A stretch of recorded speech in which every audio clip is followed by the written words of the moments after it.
తెలంగాణకు హైదరాబాద్కు Musi river front ఎందుకు నిర్మాణం జరగొద్దు, గుజరాత్కు బుల్లెట్ ట్రైన్ కోసం నిధులు ఇచ్చినప్పుడు తెలంగాణకు ఎందుకు రీజనల్ రింగ్ రోడ్డు కోసం నిధులు కేటాయించలేదు? ఇవన్నీ పక్కన పెట్టండి. దేశం మొత్తం ప్రతి రాష్ట్రంలో ఐఐఎంలు ఉన్నాయి. తెలంగాణ రాష్ట్రానికి ఎందుకు ఐఐఎం ఇవ్వను అని చెప్పి ధర్మేంద్ర ప్రధాన్ గారు తెలంగాణ రాష్ట్ర ప్రభుత్వానికి లేఖ రాసిండు. స్వయంగా నేను మా ఉప ముఖ్యమంత్రి గారు ప్రధానమంత్రిని కలిసి హైదరాబాద్ నగరం తెలంగాణ రాష్ట్రము ఐటీ రంగ నిపుణులతో పాటు విద్యకు ఒక ప్రధానమైన కేంద్రము, అంతర్జాతీయ స్థాయిలో విద్యార్థులు ఇక్కడ చదువుకుంటున్నారు, మాకు ఐఐఎం కావాలని నేను అడిగిన.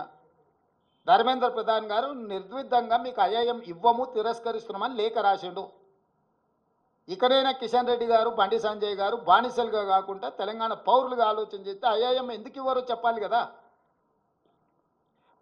ఆంధ్రప్రదేశ్ పునర్విభజన చట్టంలో పొందుపరిచిన విషయాలు ఆంధ్రప్రదేశ్కు సంబంధించిన అంశాలను పరిష్కరించడానికి ఉందా, అందులో ప్రస్తావించిన తెలంగాణ సమస్యలను కూడా పరిష్కరించడానికి ఉందా? ఈ ఈ ఈ ఒక్క విషయంలో బండి సంజయ్, కిషన్ రెడ్డి గారి యొక్క ఆలోచన ఏందో చెప్పమను రే.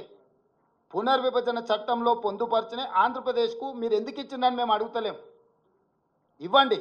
తెలంగాణకి ఎందుకు ఇవ్వడం లేదని నేను అడుగుతున్నా.